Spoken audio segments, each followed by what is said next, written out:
Good morning. Welcome to Walking Boxing.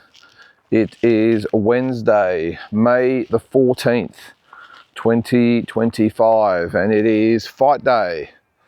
Sam Goodman, Cesar Vaca tonight on main event pay-per-view, all the way from the Hordern Pavilion in Sydney.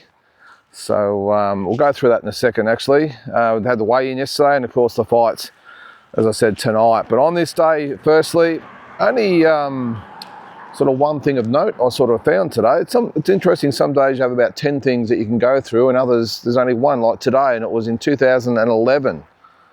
Andre Ward beat Arthur Abraham to defend his WBA super middleweight title, I think it was. So yeah, that was 2011. But yeah, as I said, sometimes just not much happened on this day, and others there's plenty. All right, on to tonight's fight. Yesterday we had the weigh-in. Everyone made weight. There were concerns about Cesar Vaca. I think there was even a few concerns about Harry Garside. I mean, he was fighting at 140, which is a couple of kilos above lightweight where he's fought in the past. But he made the weight quite easily, apparently. He tried the water loading thing. I'm not a fan of that. I know, especially if you're just trialing it for the first time. I've seen it go belly up a few times, the old water loading exercise. I'm not quite sure how it works, but as I said, I've seen it firsthand come undone more than a couple of times. But he did make the weight, so did Charlie Bell, so we'll go through all that. Pretty uneventful weigh-in really, wasn't it? I mean, not much happened. Ahmed Reda had to, after all his talking all week, had to bolt off and jump in the sauna and lose a little bit of weight. I think it was over a kilo, 1.2 kilos. I'm not sure how you could probably get the weight cut that wrong. Be interesting to hear what he has to say, but I think it was 1.2 kilos over. And then he went off, I think it was an hour and a half, 2 hours, whatever it was, and got it off. So why didn't he get it off before the weigh-in or the night before? I'm not sure. They would have known he was over, you would have thought. Sometimes you might be 0.2 or 0.3 or whatever it might be, and sometimes the scales might be a little bit different to your own scales, whatever it might be. But when you're that much over, geez, you would have thought he would have raced off in the morning, got up really early and did the sauna and got the weight off and not have to go through and barely make the weight. So anyway, I'm sure he'll learn from that. But as I said, the rest of the weigh-in was just quite, just a basic weigh-in. Sam Goodman and, look, it was, as much as you could say there's a little bit of spice in the Cesar Vaca and Sam Goodman fight. There was no pushing and shoving, no sort of verbals, but you could tell the boys were starting to get a little bit on edge. You normally get that. It was about 36 hours out from the fight, and good to see. I think Cesar Vaca will turn up. He'll give Sam Goodman a good fight, although I think Sam Goodman will be a bit too good. But I'll get to that in a second. But strangely enough, and this is the other thing that always makes you wonder with the planning of these fighters and what their idea of coming to Australia means. But he got here on Saturday. So the weigh-in was out yesterday, so he's had 3 days to really prepare, acclimatise, and then into the ring tonight. So you would have thought that he would have minded done his homework. Maybe he just thought that, it was, it's only a small flight or whatever it is, and from Mexico, mate, it's a long, long way. He would have had to have probably flown up to LA first, and then over to Sydney. So anyway, we will see tonight. It didn't really seem to affect Janibek Alimkhanuly. Did it last year when he turned up to fight Andre Mikhailovich on about 2 days sort of acclimatation to surroundings. So we'll see. He looked ready to go. As I said, there were some doubts about his weight. He did ask for an extra pound. Sam Goodman probably quite rightly denied that. He'd already given him a couple of pounds, which is a kilo, for the fight. So he said, well, I'll give you the extra pound, but you're going to pay for it. So yeah, if I was in Sam Goodman's position, I would have done exactly the same thing. And end of the day, he made the weight, and all is good. On to the fight team. We'll have a quick look at the undercard first. No particular order here. Let this truck go past. So it's a big card, 11 fights I think. I'm not sure if any of them have fallen over. We'll have a look at them anyway. But first of all, we've got Tyrell Adams, 2-0 up against Roy Gavera, who is 3-6. That's over 4 rounds at super featherweight. We've got Salvatore Gattuso making his debut against Nikesh Prasad, who was 1-3-1. I didn't see these weigh-ins, by the way, of the guys. I just sort of fast forwarded it to the main card and a couple of the late sort of main prelim cards. I didn't see these weigh-ins. I'm assuming they all made weight and the fights are on. Darren Garachuela, good young prospect, 4-0. He's fighting Kaliova Tahikia, who's 2-0. That is 4 rounds at welter. That previous fight, by the way, was 4 rounds at cruiserweight. So that was Gattuso and Prasad. That's at cruiser. Truella and Tahikia is at welterweight, 147. Then the man I just spoke about, Ahmed Reda, 5-0. He's up against Patrick Lilly, 0-3 over 4 rounds at, not sure it's a catch weight. There's no actual weight listed there, but it might be a catch weight between lightweight and light welterweight. And then Jasmine Parr, 6-1. She's up against Ajitamat Flomtar, 9-9. 5 2-minute rounds at super flyweight. Geez, I know I've gone on about this for most of the week, but come on, a 5-round fight against a Thai, 9-9, being knocked out 5 times. Surely they could have done better for Jazzy. Anyway, then we had Jason Fawcett, 9-2. In a 6-rounder at super lightweight against Alex Aluhal, who's 5-2. That is the main prelim card. So Jason Fawcett, always pretty entertaining. Excuse me. So he'll put on a good show against Alex Aluhal. That is the main support prelim card, whatever the hell it is. The pre-televised card, I suppose it is. Well, I say it's the not televised card, but it is on Fox Sports. I think they set it about 4 or 5 o'clock, I think, today. And then we get into the main card at 7. And speaking of the main card, we have Charlie Kazi, 8-0, coming up against Patrick Vella, who's 2-0. Wow, this is, Patrick Vella, I said yesterday, he's a character, that's for sure. 2-0. 2 decision wins he's had, who was then? Charlie Kazi coming off a TKO over Nort Beauchamp. Waste of time that fight was over Nort Beauchamp. Patrick Vella, I think he's from Melbourne. Yeah, his last fight was against Jack Stevens in April, and he won a unanimous 4-round decision. Then we go to Stephen Ivic. I think this is all of them. Yes, it is. Yeah, Stephen. Actually, I think. I'm not sure which order they're in. I'll go to this one first. Moni Fathi, who is 8-1, coming off a 2nd-round knockout in August last year. Sotama Manuel. He's up against Wade Ryan. Very, very experienced fight. Really going to be a tough one for Moni Fathi. Good test for him. He's 22-12-1, but don't let the record deceive you. He's a very, very awkward fighter. Very much the boogeyman. He's coming off a 7th-round stoppage loss to Bakari Samaki. That was in November last year. Where was overseas somewhere? There might have been Russia or somewhere. Then we've got Stephen Ivic defending his Australian heavyweight title. He's 6-0. He's coming off a unanimous decision win over John Mailer back in October. So he's up against Toisi Vasuatu. Again, I know I've got that wrong, but he's 8-1, and he's coming off a 6th-round knockout of Kenny Nico back in December of last year.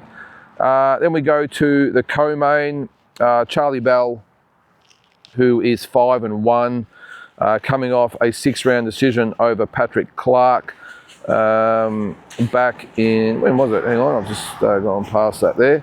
Back in February of this year, so just fought recently. And Harry Garside, of course, who is 3-0, 2 knockouts. He hasn't fought for 3 years since he beat Leighton McFerrin in May of 2022. And then, of course, Cesar Vaca, who is 19-1-1.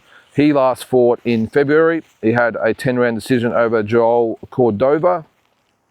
And Sam Goodman, who hasn't been in the ring since July last year, so almost a year. Was it 10 months, whatever it might be, when he had that 10-round decision over the Thai in Newcastle. Was it Newcastle? Wollongong, I think it was. Hang on, let me have a look. Wollongong, that's where it was. And so that all goes down tonight. So, look, I expect all the favourites to win. I'm not quite sure about the undercard. I would think that Harry Garside will just pretty much play with Charlie Bell. I think it's only a 6-rounder, so I think he'll win just a really one-sided, clear-cut decision, Harry Garside. And that's fine. He hasn't fought for 3 years. He's on the comeback trail, so that's fine. I would think that Charlie Kazzy will make short work of Patrick Vella, despite all his bravado and flash and bling and everything else. I think Charlie Kazzy stops Patrick Vella. The Ivic and Vanuatu fight is a tough one. I'm going to go for Ivic on points in this one. I think he can outlast Vanuatu and win a decision. I think Mounir Fathi will get the job done over Wade Ryan in a really tough decision win. That won't be easy. Wade Ryan is such an awkward guy and he's tough, but I think Fathi will pass the test and win on points. And as I said before, I think that Sam Goodman has more than enough to outbox Cesar Vacca, but it will be a tough fight. I really liked, well, I know it's a pretty tough one to sort of go by, but I liked the body language of Vacca. I thought he looked like he was in pretty good nick and looked really confident, ready to go. So I think he'll give Sam a good fight. But from what I've seen of him on YouTube and that, I just think he's going to be tough. He's going to be hard, and like all Mexicans, he'll come to fight. But I just think he's way too slow on his feet and with his hands. And I just think Sam Goodman will box to an easy 10-round decision. Well, when I say easy, I'll say easy on the scorecards. He'll win, 8-2, 7-3, something like that. But he'll come out knowing he's been in a fight. Make no mistake about that. So it should be a good night. And if you are watching or not watching and don't want to buy the fight, it's $50 to buy. I will be doing a live watch along. Yes, I'll take the hit for you guys out there. If you want to tune in and watch the fight with me, the action will start at 7 o'clock for the live watch along. And give us your thoughts. I'll keep you updated with all the results. All right, some other things that are happening at the moment. Bob Arum has said that the Charlie Suarez and Emmanuel Navarrete fight, or the rematch, could take place in Manila on the anniversary of Muhammad Ali, Joe Frazier 3, which would be awesome. Of course, the Thriller in Manila back in 1975. So that's a really good idea, I think, from Bob. And it's just to celebrate the 50-year anniversary and to have, well, it's a good occasion, isn't it? And why not mark it with a Filipino up against a Mexican to a bit of a homecoming for Charlie Suarez. I'm not quite sure, though, Navarrete would want to give up hometown advantage and go to Manila or the Philippines, but I suppose if there's enough money in it, then that will swing anyone. But yeah, not a bad idea from the Bob father to put that fight on in the Philippines. So that's, I didn't look up the exact date, but sometime in October. So we'll look forward to that one. Now I read an article, where was it? Was an article of note. It was just a mention of all the big fights that are coming up over the next couple of months, and they've highlighted the 10 hottest fights. And strangely enough, Tim Tszyu and Sebastian Fundora is not in there. Actually, I'll just stop there for a second because I forgot to mention before I moved on from the card from tonight. Sorry, I forgot all about it. Ahmed Reda is going to fight Billy Polkinghorne if he wins tonight. And the winner of that looks like fighting Harry Garside. So sorry, I forgot to mention that. I knew about it yesterday and forgot all about it, and it just popped in my head then. So I think if Ahmed Reda is looking at fighting or challenging Harry Garside and throwing out all the taunts and everything to try and get him in the ring, I think he's got bigger problems fighting Billy Polkinghorne. That's a tough hill to climb, Billy Polkinghorne. I don't think he beats Billy Polkinghorne. So maybe he should maybe focus on that a little bit more than challenging Harry Garside. But that's a good fight, don't get me wrong. It's a brilliant fight. I think it's going to be for the Australian title. But Yeah, that's a tough one. At this stage, I would definitely back Billy Polkinghorne to win that one, and I would actually give Polkinghorne a chance to beat Harry Garside. So we will see. So sorry, I just thought I'd throw that in there. All right, so these 10 big fights that are coming up over the summer, and as I said, Tszyu Fundora hasn't made the list. They start with Keyshawn Davis, Edwin De Los Santos. That's in June, on June 7th. That'll be a ripper fight too. I think Keyshawn Davis wins that one. That's what I say, yeah, June 7th. The other one they've got is Fabio Wardley and Justice Honey. It's interesting they put that fight in the top 10 best summer fights. That's also June 7th. That's in Ipswich, England. And I'm backing our man, Justice Honey, to win that one. June 8th, these are sort of in order, I suppose. Junto Nakatani, Ryosuke Nishida in Tokyo. You'd back Nakatani to win that, although Nishida won't be easy. He's a good fighter. June 28th, Gilberto Zerdo Ramirez up against Unil Dorticos. That is on the Jake Paul Chavez undercard. Then we've got Katie Taylor, Amanda Serrano, July 11th in New York. Now has that been, I did see that on that card. That is the Stevenson Zapata Belunga Shiraz card. Also Puello and Matias.